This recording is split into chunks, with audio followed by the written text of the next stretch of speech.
Hello everyone, let's talk about Sekiro bosses. Oh yeah, just so you know, in this video I'll talk about remembrance bosses and also about 2 or 3 non-remembrance bosses. Let's start with Bigfoot. I know that many people say dumb stuff such as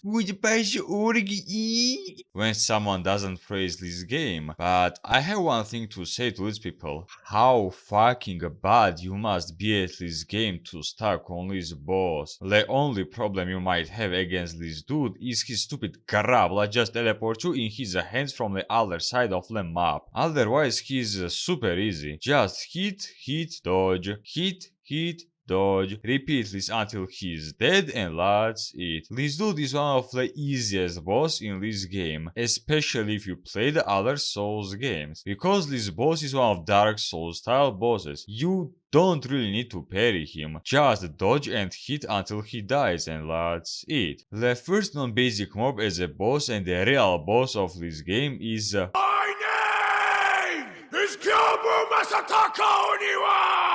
And what can I say about him? He's very easy and very boring. You want a small guide about him? Sure. Just stay still and do absolutely nothing. As soon as he's next to you, just spam parry button over and over. After that, hit him 2 or 3 times and then immediately use firecrackers that fear his horse, which allow you to hit him 4 or 5 a time without getting punished. Repeat this process over and over and you are good to go. Oh yes, sometimes he will run away from you and you can and should use ninja rope. And that's literally it. There is no difficulty or interesting in this fight, just mash R1 button and you are good to go. The next boss will be this drunk bastard, and oh my God, how hard I hate him. Not because he's super hard, but because there are 10 homeless soldiers next to him. And I all the time had to lure these soldiers one by one, because in this game you by default have low amount of chance to beat more than one enemy. The fight itself is very easy. Just use this dude as bait and punish his back with R1 spam. The only problem is that from 10 minutes of this fight, 8 of you is you killing basic mobs one by one. If you won't do that, you will get jumped. Now Lady Butterfly. Lady Butterfly is a very strange boss in my opinion. On my first playthrough I had small problems against her, but then I realized, oh, so in order to beat her, I have to spam R1 button, after that press parry, and after that once again R1 spam her and she will die. Yeah, basically push her and you win. In her second phase, she will summon her annoying minions that are a huge pain in the ass. On my first playthrough, I had no idea what I am supposed to do against them, but then I realized, oh, I can just hide behind any pillar and that's it. Yeah, strategy against her is the same as with horse guy. Just stay still and mash R1 button. Yeah, sometimes you have to move, but most of the time you are just using the almighty R1 spam technique.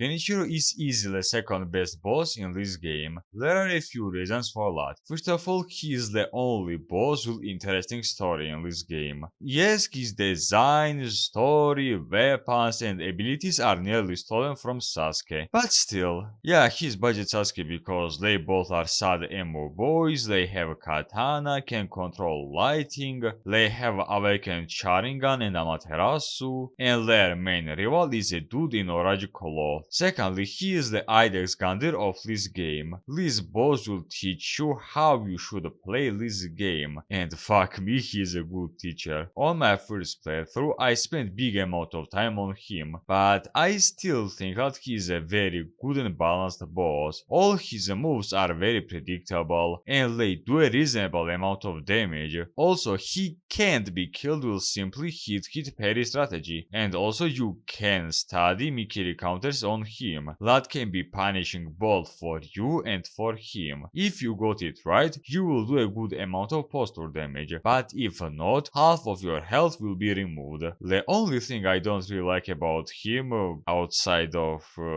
Yeah, is his third phase. To be more specific, he is lightning attacks. Yes, he can be punished really hard, but you have almost no chance to properly use anti-lightning move against him on your first playthrough. Personally, I only on my 6th try realized what I was supposed to do. Also, after each death, you have to fight Genichiro from the beginning, and this can be a bit annoying, especially after realizing that you have only 4 S-tools, and in his third phase, unless you study perfectly his phase 1 and 2, you will have a 1 or at best 2 S-tools, which can be a bit pain in the ass. Armored Warrior. In my opinion, one of the most unique boss not only in this game, but also among all Souls games. You can't just kill him, no matter how many times you do Death Blow. You have to realize what you are supposed to do in order to get rid of him. Then after a few attempts, you remember about the number 1 enemy from software games. Gravity. In this fight, X is very useful. When you feel his posture bar, you can knock him,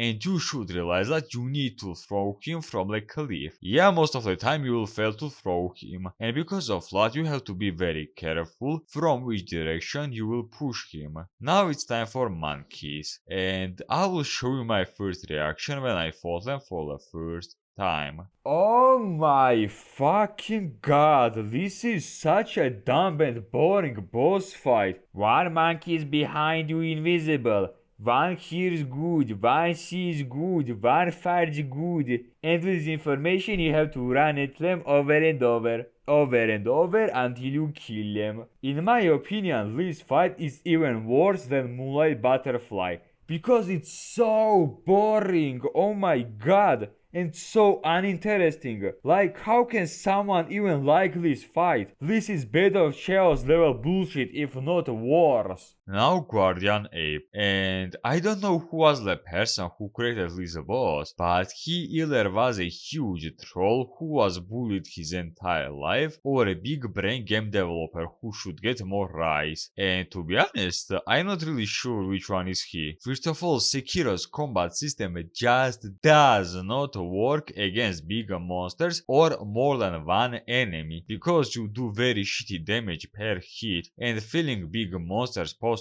ball with a regular hit parry is not the easiest thing to do. And realistically saying, you either fight him normally in his phase 1 and pray that you won't be teleported in his grab hits, or you use Mortal Draw and cheese everything fuck out of this dude. Also, let's talk about hitboxes. Actually, I will show you a small clip of my video. Hitboxes, and oh my god, if I wasn't this lazy and showed you all time he grabbed me with telekinese, you would never say a word about Dark Souls 2 hitboxes. And finally he has second phase, and oh my god, it's so annoying. He screams almost non-stop. He almost non-stop swings his sword with absolutely retarded hitboxes, and he has a few really dumb moves. But in his phase 2, if you have spear at max update, if you parry his last hits perfectly, you can damage his insect, which does a solid amount of damage to his posture and health bar.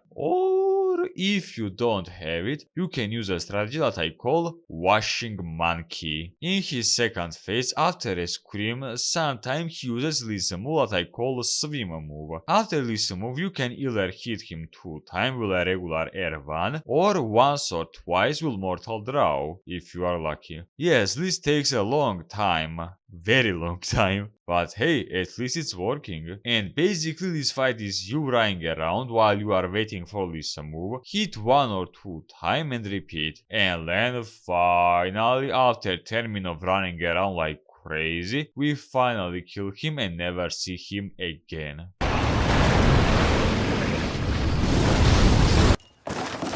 Again? Really? When I saw them for the first time, I wanted to scream, because one is in his third phase and the other one is in his second phase. But then I realized that they are nerfed to the ground and they have most of their hits removed. In phase 1, I would recommend you to not waste Mortal Draw and fight him with just a hit parry strategy, because in phase 2, you quickly need to consume super red candy and kill main monkey as fast as possible. Either way, you will get gangbanged. After these monkeys, you will meet corrupted monk, but purple. And this is such a easy boss. Oh my god, it's not even funny. Just snap your fingers that do a huge brain damage to her, and then use a mortal draw. And you will demolish her with almost no problem. On top of Ashina Castle, we will meet our adoptive daddy who is a trust in the past against us. Before all, let's talk about Emma and Isshin. On my first playthrough, I beat everything fuck out of them, but on this playthrough, oh my god, what they did to me. Especially Emma. Why she has such a huge poise. Also, she has a few very annoying moves. Mainly her stupid grab attack and the move that hits you unless you perfect parry it, or unless you have head. Not sure why, but I always suffer against her. Her adoptive daddy is no better. Yeah, half of his moveset is Isshin Sword Saint moveset, but still, the main problem with this guy is his stupid grab hit, his no scope dodge that can really fuck up your day, and his arena which is just stupidly small for a boss that can cast a firestorm. I don't really know what to say about them. I am not really a huge fan of this duo. Now Owl. Concept-wise, he's the most interesting boss in this game, because his moveset is literally ours, but much better. He also uses many shinobi moves such as shurikens, poisons, smoke bombs, some balls that block our S2s, and even tricks. Before phase 2, he will lay on the ground and will beg for mercy. And come on, is there even a single person who didn't try to hit him instantly? Besides shinobi moves, he can't really do much. You can easily bait his jump attack and after that punish him with mortal draw. All his moves are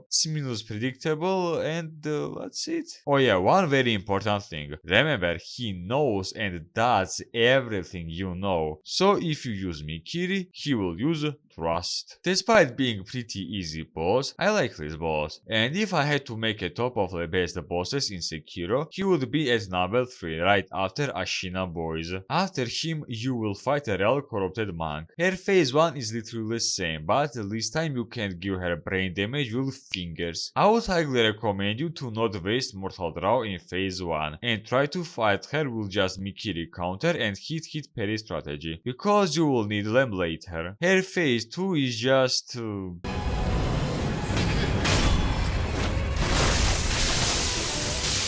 and her third phase is literally her phase 1, but with a jump scare. So you have two options. Either run around like crazy and burn her ally with flamethrower, or just consume super red candy and just...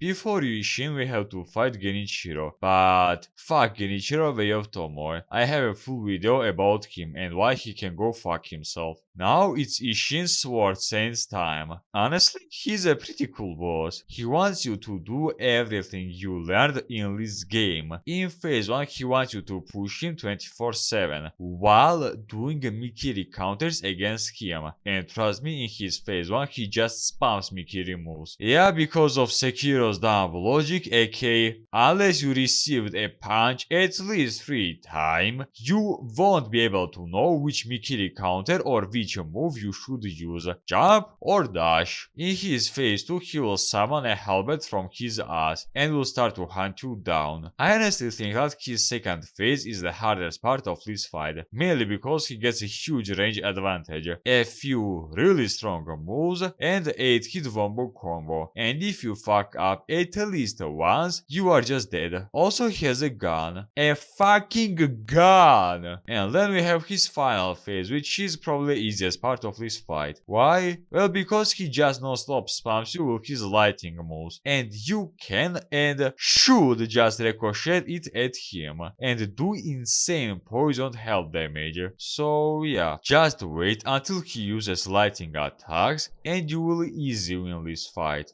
Now all father, and oh boy, how hard I hate this boss. Oh my god. Yeah, it's not inner father, but It's no better. Where should I even begin with? First of all, he is very resistible to Mortal Draw, and you can't just remove his Hellbar with Firecrackers plus Mortal Draw, unlike other bosses. He is just stupidly fast, is unreasonably tanky, and he does a shitload of damage. Owl Faller is the fastest and tankiest humanoid boss in Sekiro. Plus, he can cheese you with Firecrackers and he also has Mikiri counter. In phase 1 he is well annoying but okay, but in his phase 2 he will receive a help from his pocket all, and sometime in a fight he will be invincible and you might bait yourself to use strong moves such as Mortal Draw on his illusion. While he is invisible you have to avoid his all as hard as you can, because if not he will jump at you out of nowhere. Also, I just don't understand From Software's logic. They put the fastest boss with a super wombo combo, which you can block only with Firefighter shield or by jumping away, well, by jumping back, okay? And they put him in a small arena in which your character is stuck 24/7 because of these stupid pillars. No jokes, nearly half of my deaths were because of the stupid